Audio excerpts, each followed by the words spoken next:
আজ বুধবার যদি কোনো মহিলা এই ৮টি জিকির করতে পারে, ইনশাআল্লাহু তাআলা আল্লাহ রাব্বুল আলামিন তাকে এমন মর্যাদার জীবন দান করবেন। আল্লাহ যদি কবুল করে নেয়, মৃত্যুর পর সে হাসতে হাসতে আল্লাহর জান্নাতে চলে যেতে পারবে। প্রিয় দর্শক, মহিলাদের জন্য জান্নাতে যাওয়াটা অনেক বেশি সহজ, কিন্তু মহিলারা নিজেই কঠিন করে ফেলতেছে সেই পথটাকে। তাই তো নবীজি সাল্লাল্লাহু আলাইহি ওয়াসাল্লাম বলেছেন, ১০০ জন নারীর মধ্যে ৯৯ জন নারী জাহান্নামী হবে, বাকি একজন নারী জান্নাতে যাবে। তো প্রিয় নারীর দল, আমল করুন, অবশ্যই জান্নাতে যেতে পারবেন। যদি আমল না করেন তাহলে কিভাবে জান্নাতে যাবেন? অবশ্যই আমি বিশ্বাস করি, যেই নারী আল্লাহ তাআলাকে ভালোবাসে, নবীজি সাল্লাল্লাহু আলাইহি ওয়াসাল্লামকে ভালোবাসে, দ্বীন ইসলামকে অনেক বেশি মহাব্বত করে, সে আজকের ভিডিওটি অবশ্যই সম্পূর্ণ দেখবে। এইখান থেকে প্রতিটি আমলকে সে সুন্দরভাবে শিখবে। পরবর্তীতে নিয়মিত এই আমলগুলো অবশ্যই সে করবে ইনশাআল্লাহ। তো চলুন প্রিয় দর্শক, একে একে প্রত্যেকটি জিকিরের সাথে আপনাদেরকে পরিচয় করিয়ে দেই। ১ নাম্বার যেই জিকিরের কথা বলবো সেই জিকিরটি হলো রদিতু বিল্লাহি রাব্বা ওয়া বিল ইসলামি দীনা ওয়া বি মুহাম্মাদিন সাল্লাল্লাহু আলাইহি ওয়াসাল্লামা নাবিয়্যা ওয়া রাসূলা। নবীজি সাল্লাল্লাহু আলাইহি ওয়াসাল্লাম বলেন, যে ব্যক্তি বলবে রদিতু বিল্লাহি রাব্বা, আমি আল্লাহ তাআলাকে রব হিসেবে, ওয়া বিল ইসলামি দীনা, ইসলামকে ধর্ম হিসেবে, ওয়া বি মুহাম্মাদিন সাল্লাল্লাহু আলাইহি ওয়াসাল্লামা নাবিয়্যা ওয়া রাসূলা, নবীজি সাল্লাল্লাহু আলাইহি ওয়াসাল্লামকে নবী ও রাসূল হিসেবে পেয়ে সন্তুষ্ট। নবীজি সাল্লাল্লাহু আলাইহি ওয়াসাল্লাম বলেন, আল্লাহ তাআলা তার জন্য গোটা জান্নাতকে অবধারিত করে দিবেন। সুবহানাল্লাহ, আল্লাহু আকবার। প্রিয় দর্শক, তাই জান্নাতে যদি যেতে চান তাহলে বেশি বেশি পরিমাণে বলুন রদিতু বিল্লাহি রাব্বা ওয়া বিল ইসলামি দীনা ওয়া বি মুহাম্মাদিন সাল্লাল্লাহু আলাইহি ওয়াসাল্লামা নাবিয়্যা ওয়া রাসূলা। নবীজি সাল্লাল্লাহু আলাইহি ওয়াসাল্লাম বলেন, যদি কোনো ব্যক্তি এই বাক্যটা বলতে পারে, আল্লাহ তাআলা তার জন্য জান্নাতকে অবধারিত করে দেন। সুবহানাল্লাহ, আল্লাহু আকবার। তাই আমরা বেশি বেশি পরিমাণে এই বাক্য পাঠ করার চেষ্টা করব ইনশাআল্লাহ। ইনশাআল্লাহ। ২য় নাম্বার যেই জিকিরের কথা বলবো সেই জিকিরটি হলো, নবীজি সাল্লাল্লাহু আলাইহি ওয়াসাল্লাম জামাতে নামাজ পড়াইতেছেন, সাহাবায়ে কেরাম নবীজির পেছনে নামাজ আদায় করতেছেন। নবীজি রুকুতে গেলেন, সাহাবীরাও রুকুতে গেল। নবীজি রুকুর তাসবিহ পড়লেন, সুবহানা রাব্বিয়াল আযীম। সাহাবায়ে কেরামও রুকুর তাসবিহ পড়ল। নবীজি সোজা হয়ে দাঁড়াইলেন। নবী বললেন, সামিআল্লাহু লিমান হামিদা। সবাই বলল, রব্বানা লাকাল হামদ। একজন ব্যক্তি একটু বাড়িয়ে বলল, সে বলল, হামদান কাসীরান তাইয়্যিবান মুবারাকান ফীহি। নবীজি সাল্লাল্লাহু আলাইহি ওয়াসাল্লাম নামাজের সালাম ফিরানোর পর সবাইকে উদ্দেশ্য করে বললেন, এই বাড়তি কথাগুলো কে বলেছ? একজন ব্যক্তি ভয়ে ভয়ে উত্তর দিল, ইয়া রাসূলুল্লাহ, এই বাড়তি কথাগুলো আমি বলেছি। ও নবী, কেন? কোনো সমস্যা হবে? নবীজি সাল্লাল্লাহু আলাইহি ওয়াসাল্লাম বললেন, আমি যা দেখি তুমি তা দেখো না, আমি যা শুনি তুমি তা শোনো না।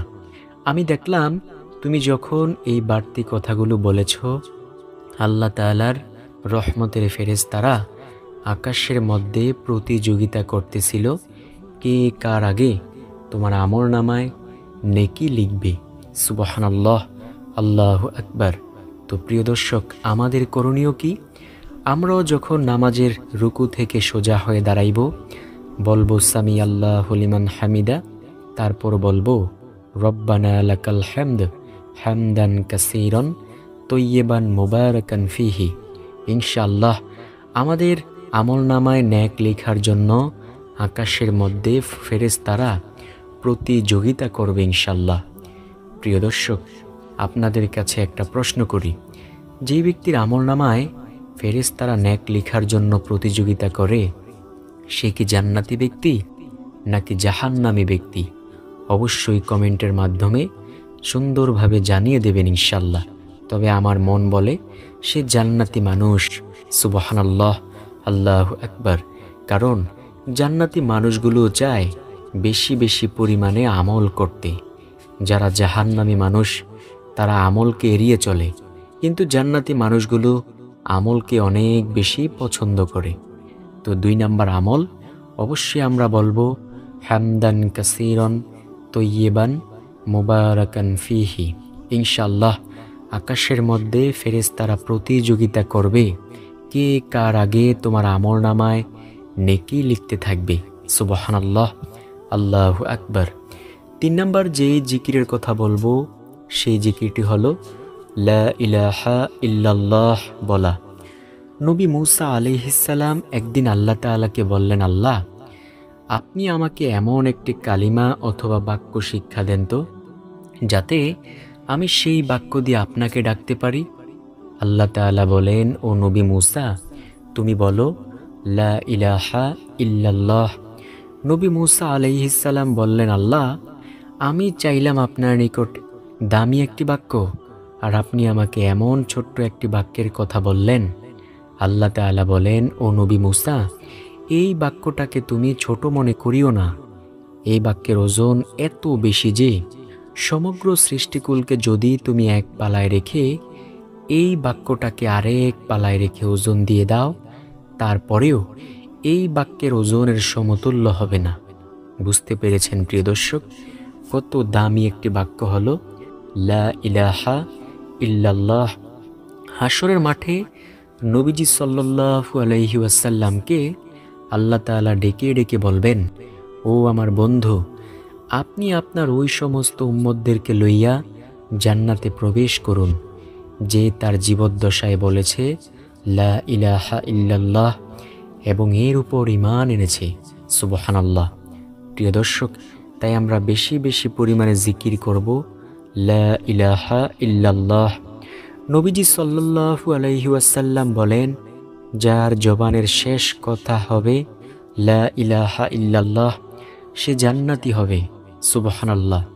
নবীজি সাল্লাল্লাহু আলাইহি ওয়াসাল্লাম বলেন, মান ক্বালা লা ইলাহা ইল্লাল্লাহ ফাদাখালাল জান্নাহ, যে ব্যক্তি লা ইলাহা ইল্লাল্লাহ বলবে সে জান্নাতে যাবে।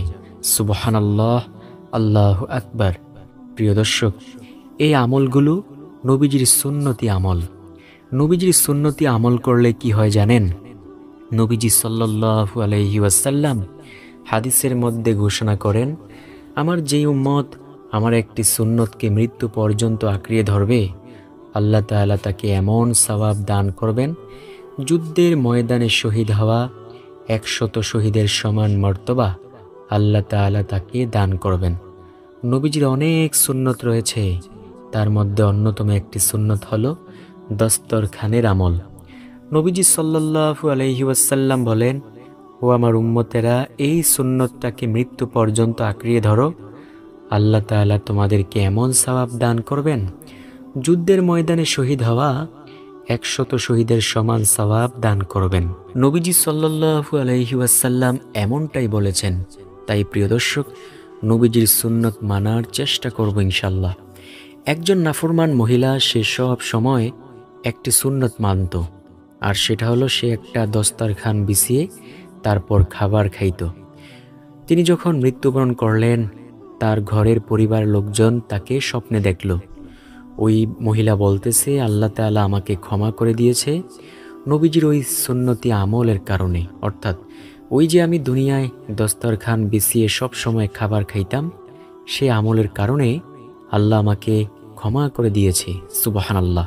তো প্রিয় দর্শক, বুঝতে পেরেছেন দস্তরখানের আমলের কত বেশি দাম।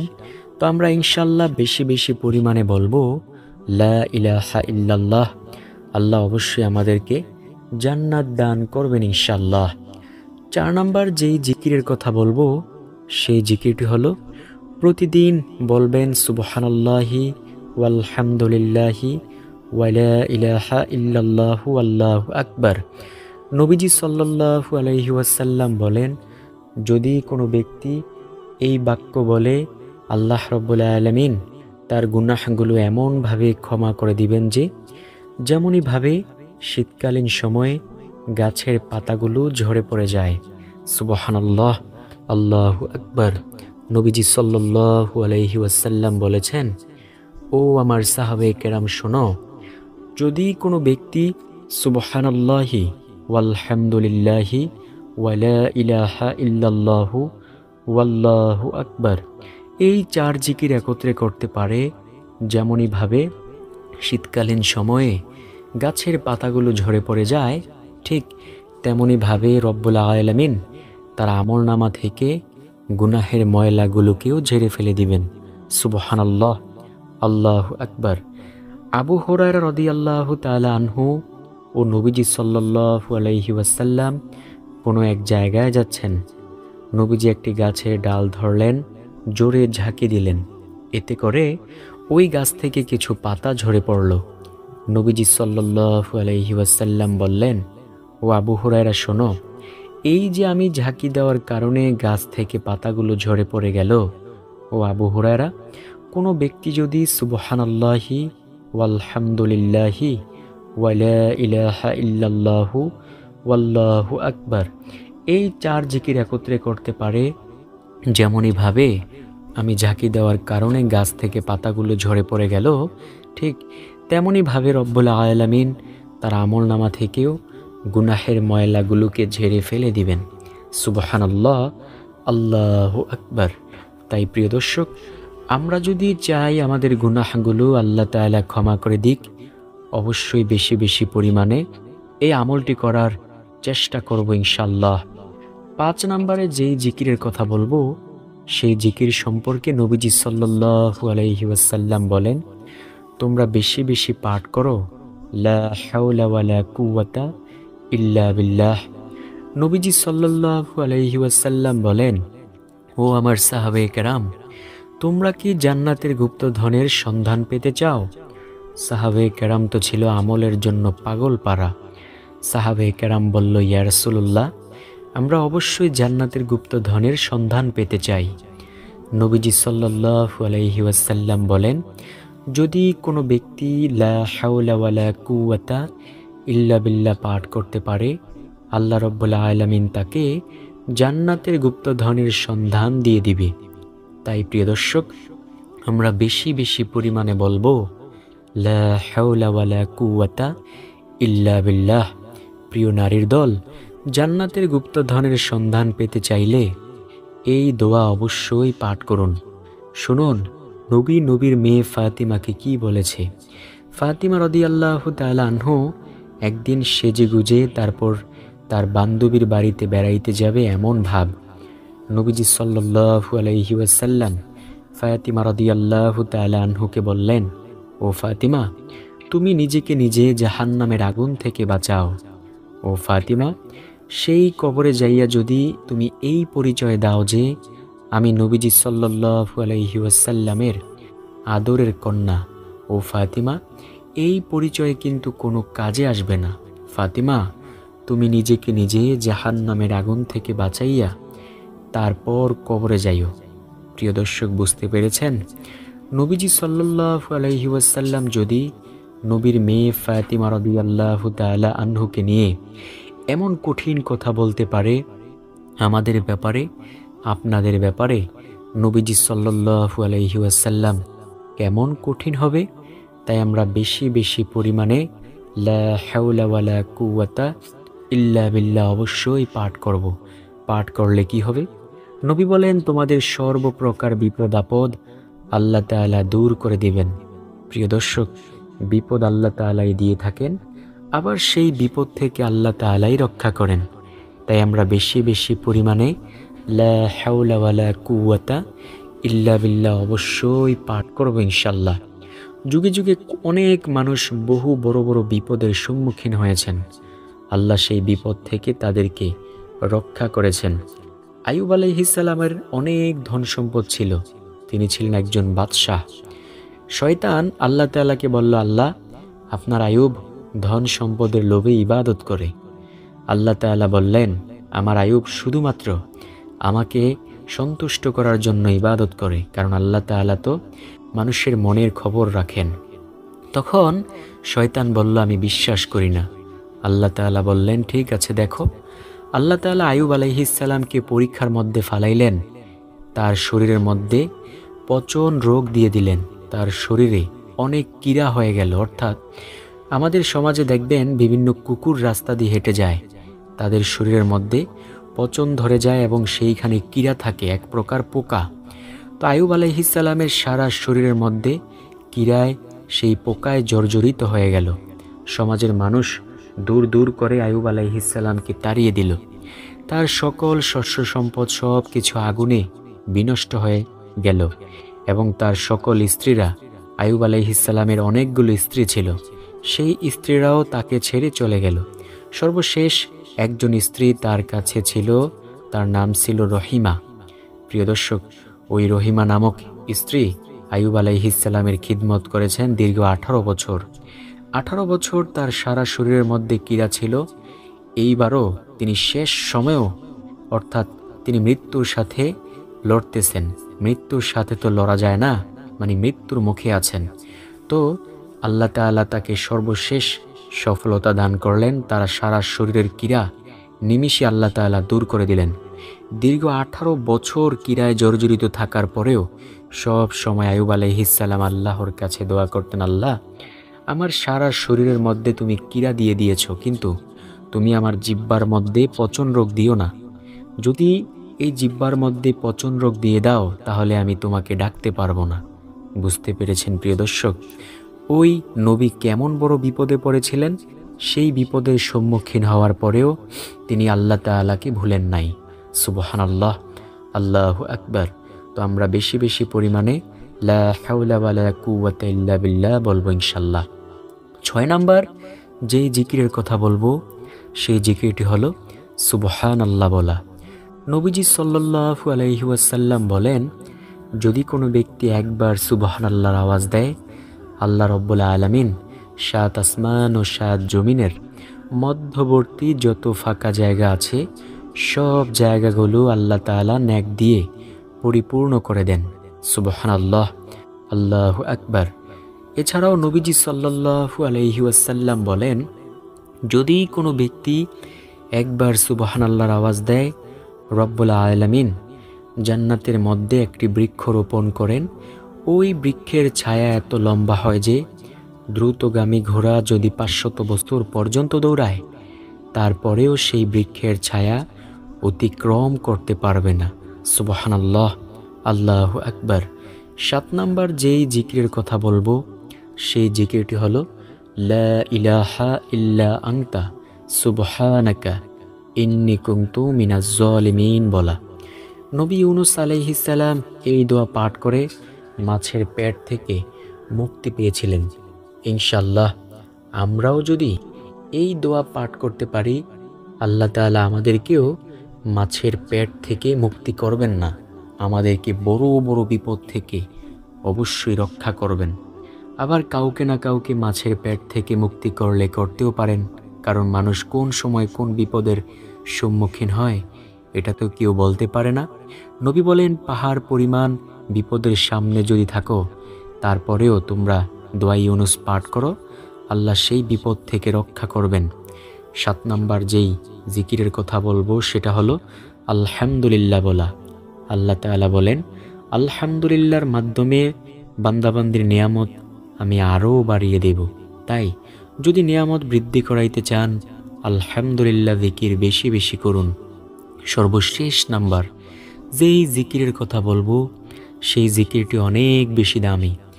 নবীজি সাল্লাল্লাহু আলাইহি ওয়াসাল্লাম বলেন, তোমরা বেশি বেশি পরিমাণে বলিও ইয়া রহমানু ইয়া রহিমু। প্রিয় দর্শক, এর মাধ্যমে আপনি আল্লাহ তাআলাকে বললেন, আল্লাহ তুমি অনেক দয়াবান। আল্লাহ তাআলা বলেন, এই যে তুমি আমাকে দয়াবান বলেছ, যাও দয়ার নজরে আমি তোমার সব গুনাহ ক্ষমা করে দিয়ে তোমাকে আমার কুদরতি কোলে তুলে নিলাম। সুবহানাল্লাহ। তো প্রিয় নারীর দল, এই ভিডিওটি ভালো লাগলে প্রিয়জনের কাছে অবশ্যই শেয়ার